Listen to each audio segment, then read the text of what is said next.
Navigating life with my in-laws has become quite a challenge.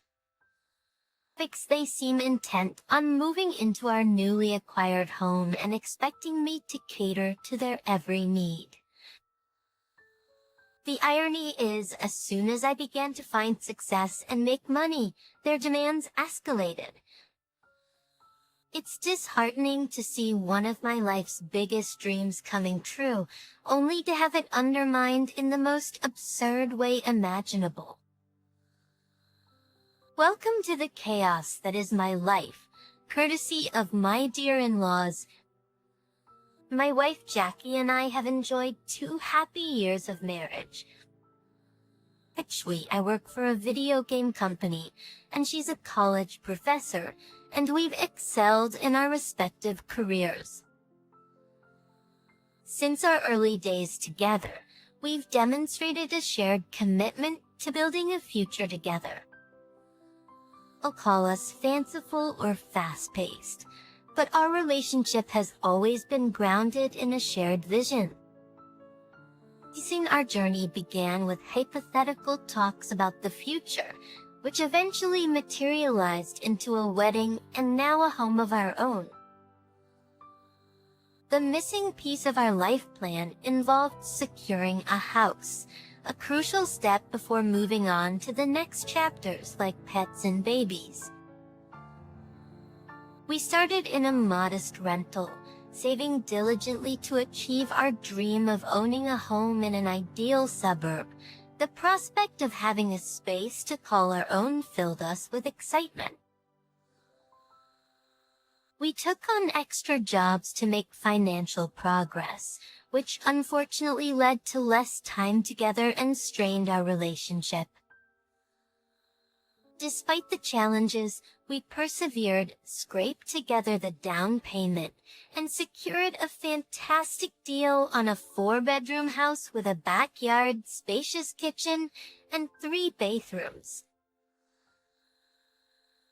The house even came furnished, thanks to substantial gifts received after our wedding. This achievement marked not only a milestone for us as a couple, but also a triumph in the face of economic challenges. Our home symbolized the unbreakable bond we shared. The only remaining task was to complete the purchase of white goods, a relatively easier step given the generous gifts we received. Yet as we reveled in our success, the intrusion of my in-laws threatened to overshadow our joy and complicate our happily ever after. We invested in essential appliances, including cleaning machines and an executive refrigerator, enabling us to weather the situation for a few months. The first night in our new home was a joyous celebration, marked by a mini party with our closest friends and family. However, the tone took a somber turn when my in-laws subtly hinted at their desire to come and live with us, an idea that now haunts my thoughts. Let me provide some context about my in-laws. Outwardly, they are individuals who consistently present a facade of laughter and contentment, appearing to be exemplary parents to the world. However, beneath this veneer lies a darker reality that Jackie, my wife, has shared with me. Her childhood was marked by physical abuse and mental punishment, with her parents instilling bizarre beliefs, such as considering cartoons as satanic, deeming colored clothes unsuitable for public fare, and asserting that candy caused cavities almost immediately. These were dramatically misleading messages for children. Jackie's brother, Joe the family clown, and the youngest sibling, faced rejection when he came out about 6 years ago, shortly after Jackie and I began dating. The parents did not handle his revelation well. I recall moments when Jackie seemed avoidant and irritable in the early stages of our relationship. I initially thought it was directed at me, but I later learned that these emotions were a result of family arguments involving Joel splashing onto her and their other brother. But despite Joel's relatively reserved nature, several disputes led to him leaving home. Initially, he sought refuge with a friend who offered support in dealing with his problems. However, after subsequent arguments, following the conflicts Joel had with Jackie and the other brother, he moved out, and to this day, his whereabouts remain unknown. Occasionally, he sends messages to Jackie and his siblings assuring them that he's fine. But he refrains from disclosing his location until his parents accept him. Regrettably, the older generation is steadfast in their refusal to embrace their son as he is. Choosing to lose him rather than love him unconditionally, the question looms. Do I want these individuals to be part of my son's life? Frankly, they're not even the type of people I wish to be associated with. Her pride in an old-school mindset clashes with my values. I refuse to be someone who lacks respect for others, or worse, pretends that everything is fine when it's not. Thus adding to my disdain, they now want to invade our home. Next they approached Jackie, and notably, I was excluded from that conversation. They didn't ask if they could move in. Instead, they issued it as a directive.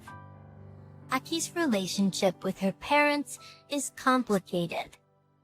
She doesn't want to be around them, yet she grapples with the belief that parents are parents and blood ties are unalterable. I'll admit that I've never been their favorite, for reasons ranging from my job in the lucrative video game industry to the fact that I have tattoos, which they associate with the devil. When I heard about their plan to move in, I adamantly said no. He urged Jackie to talk to them, but she insists she's tried, leaving me uncertain about how this situation will unfold. We fast forward to the present, and the scenario has become utterly bleak. My in-laws arrived with a car and suitcases ready to move in. It's been a week since then, and conflicts have erupted. Answers the primary issue revolves around their car, which they consistently leave in the garage, inconveniencing us. We must seek their permission to access our own truck when we need it. Despite being the ones who go out the least, they insist on keeping their car in the front for emergency exits. This ongoing clash has made the situation increasingly difficult. Yeah, I get it. It's understandable. But it's still incredibly annoying. They even made Jackie late for class because they left without the car and took the car keys with them, leaving us locked in. The worst part is that they don't seem willing to change or comprehend the impact of their actions. We've spoken to Jackie's brother Jonathan, but he feels unable to assist right now, given his 3 children and smaller, less comfortable house. We don't want to burden them further. The in-laws have their own house, and yet they seem to do this just to irritate us. And despite their age, they don't require special care. In fact, being in a place like this only stresses them more. It's not that I dislike extra help. It's just that they are like pieces of furniture, utterly useless. At least furniture is comfortable and helps you relax. They are the antithesis of furniture, annoying by their mere presence. It's only been one Sunday since they arrived, and if every weekend is going to be like this, I'd rather not have them in the same city. My mother-in-law blared the religious channel at full volume, disrupting one of the few occasions where Jackie and I could sleep in. Meanwhile, Jackie's dad smokes like a chimney in the courtyard, and the smoke occasionally wafts into our makeshift office, permeating the room with the scent of nicotine. It's unpleasant, makes me cough, and raises the risk of getting sick. Jackie tells me that her father quit smoking years ago, but picked up the habit again at 70, feeling that at that point, nothing else could hurt him. There are many aspects of this situation that worry me, but one specific concern is their hinting at bringing all their stuff from the old house to sell. This move would make their stay with us permanent, and that fills me with dread and sadness. As absurd as it may sound, my in-laws aren't fans of pets, and they refuse to adopt any animals. This leaves me wondering when they started having more say in my household than I do. Regarding Jackie, she does her best. But the biggest issue lies in the fact that I spend the most time in the house, making the experience incredibly uncomfortable. Besides, they treat their daughter like a servant, asking her for breakfast and to buy medicine. I've offered to help, but she can be stubborn, insisting that as her parents, it's her responsibility. I don't want her to shoulder all the chores. Understanding she can get very tired. At this point, I feel useless in my relationship. Update number 2. Thank goodness this remains anonymous, as I wouldn't want my acquaintances to know that, like much of the world's population, I despise my in-laws. Ari and Joseph couldn't be worse as housemates. They've completely taken over the home that Jackie and I painstakingly built from scratch, from the decorations to our daily routine, even the most personal touches, like buying tons of tapioca and putting up decorations from their trips around the country, now define more than half of the house. It no longer feels like the creation of a young couple, but has been transformed into their new sanctuary, and it disgusts me. Friction on both sides has escalated. There was a day when I was taking a bath, and my father-in-law casually announced that he was coming in to pee, claiming the upstairs bathroom was better. I protested, stating that this was a blatant invasion of privacy. However, he argued that I had the curtain drawn, so there was no need to be upset. Keep in mind, we have 3 bathrooms, and neither of them contributes to other aspects of the house, such as preparing meals. Jackie learned to cook with her siblings because it was a matter of life and death for her mother. However, the in-laws show no interest in contributing to household tasks. I thought they'd be a humble family that not only respected, but also took advantage of their daughter's culinary skills. Instead, they are solely interested in the house, reducing Jackie and me to serving as tissues. Deep ones at that. Attempts to host friends have been marred by constant complaints from the in-laws. They text us incessantly from their room, complaining about everything from the music volume to our alcohol consumption. They even insisted that it's impolite for hosts to drink in their own house. Now our friends formally decline our invitations, and it's disheartening. We're forced to sacrifice our social life to accommodate unwelcome guests in our own home. Update number 3.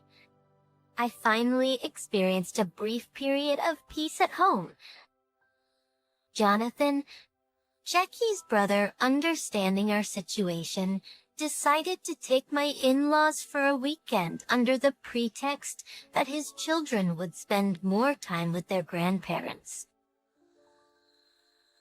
Friday was spent sleeping until noon on Saturday without worrying about a thing. As on Sunday, we watched movies and tried out a couple of recipes we'd been wanting to make for a long time. Which, as hard as it is to admit, we felt like we still had so much more to do.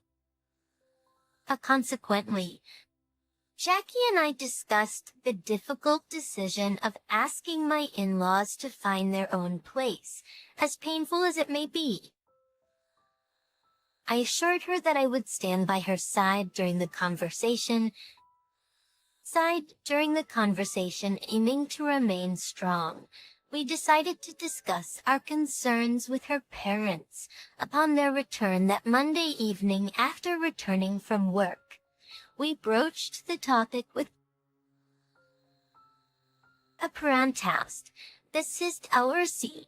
However, initiating a conversation about not wanting an older couple to live with you is inherently awkward. The challenge lay in figuring out how to express our desire for them to have their own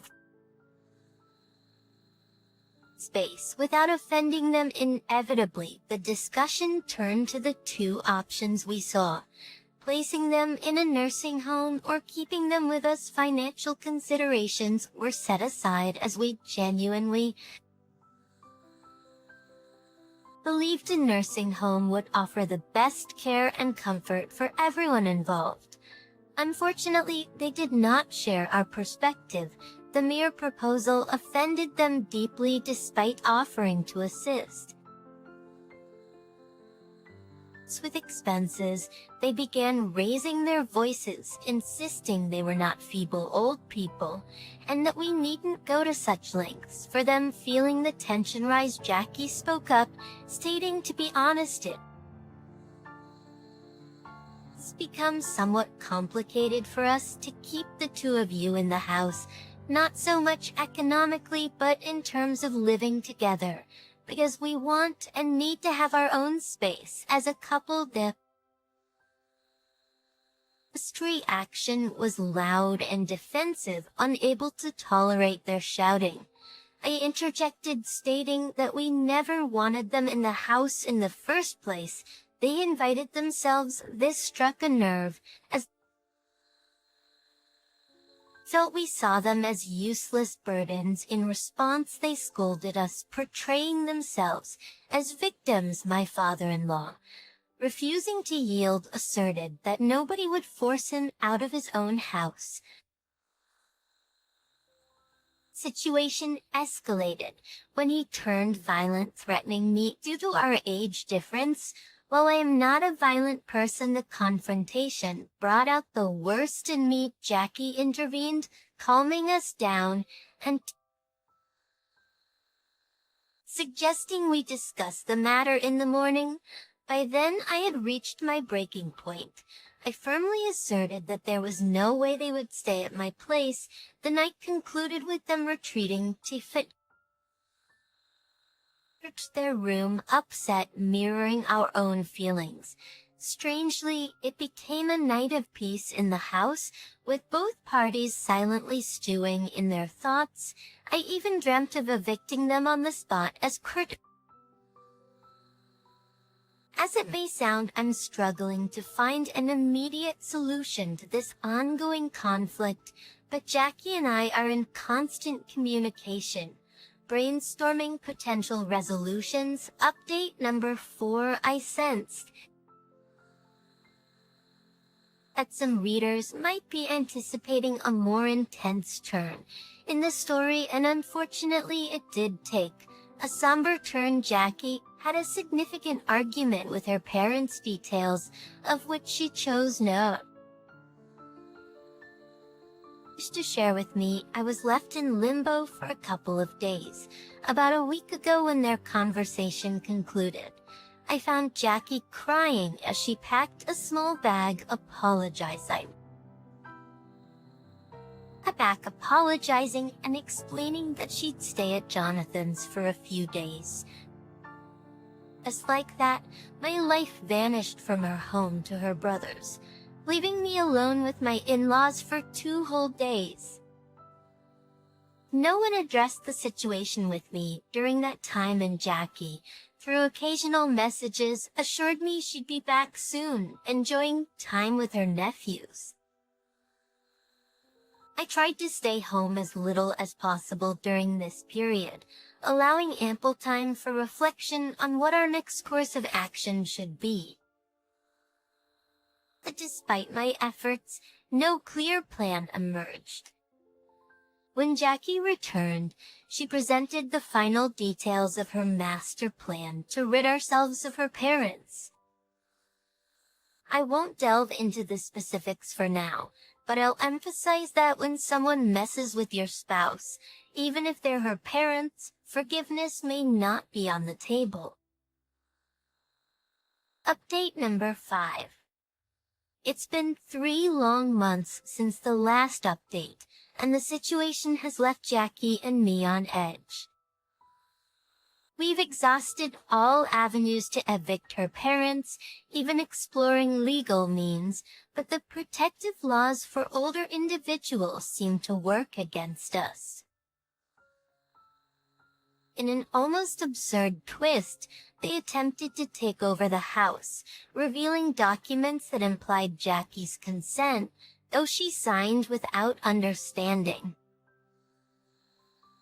We chose to remain silent at the time, but now we've decided to show them no mercy. We've organized a plan to sell the house without informing them. It's painful that we can't even make it our own home, but it seems we may have to follow in the footsteps of Jackie's younger brother, and simply disappear from their lives. It's in our pursuit of happiness and peace, the realization struck that having my in-laws hovering over us, whispering negativity, was not conducive to a good life for anyone. So we've decided to offer our house to work colleagues of a friend, people we're not particularly close to. My friend will play a pivotal role in recommending the house for sale at a good price. You might wonder about the whereabouts of my in-laws in this equation. Well, they'll be on vacation with my father-in-law's younger sibling for 2 weeks. During this time, we plan to finalize arrangements, take our belongings, and leave the house under Jonathan's care. He's been helping us and assured us that his parents still have their old residence to return to. Jonathan is not afraid to confront them when they move back, especially since his family lacks the space to support them, even if they wanted to. We'll be making the move during this period, organizing everything to remain anonymous long enough to slip away unnoticed. It may seem a bit crazy, but we're serious about regaining our own space without unwanted intruders. Update number 6. We're still at the party, and if my excitement is palpable, it's because we all are. I'll cut to the chase as I sense your anticipation. We did go through with the change, finalizing the sale, leaving the place, and what transpired afterward is worthy of a television. Of a television series in chronological order. We sold the house, stayed with Jonathan's family for a couple of days to complete the move, and secured an apartment in the city center. While smaller than our previous home, we had surplus funds that found their way into a savings account. It then came the waiting, a mere 2 or 3 days that felt like the longest of our lives. A little less than a week later, we started receiving messages from Jonathan detailing the aftermath. We owe our lives to him because he almost masterfully covered up our tracks. Upon their return, my in-laws found the house inhabited by strangers, adorned with new decor and none of their old belongings. And the family that was now in residence returned to find a pair of older individuals complaining and yelling about why they were in their house. Instead of being bewildered, the family's reaction infuriated my in-laws. So, without hesitation, they dialed the police. Well, I wasn't privy to all the details. I knew it was a bitter situation. The elderly couple ended up spending a couple of nights at the police station as authorities tried to untangle the mess. What intrigued and somewhat troubled me was the conspicuous absence of our involvement in the elder saga. The new owners reached out to us, but we insisted they relocate the elderly pair due to the potential legal ramifications of illegal trespassing, a demand they'd promptly fulfilled. Legal disputes ensued, and we closely followed the proceedings. Thankfully, we remained unscathed, only providing some private statements.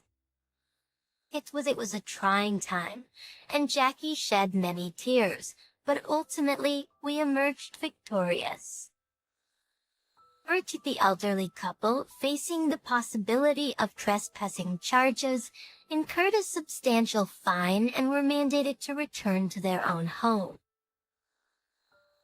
If that were a deep crayons, this marked their lowest point, as they were already established in a residence, making the legal implications quite severe.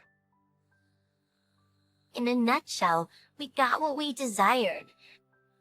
The elders paid the fine, tails between their legs, and we returned home. According to Jonathan, they couldn't have been angrier.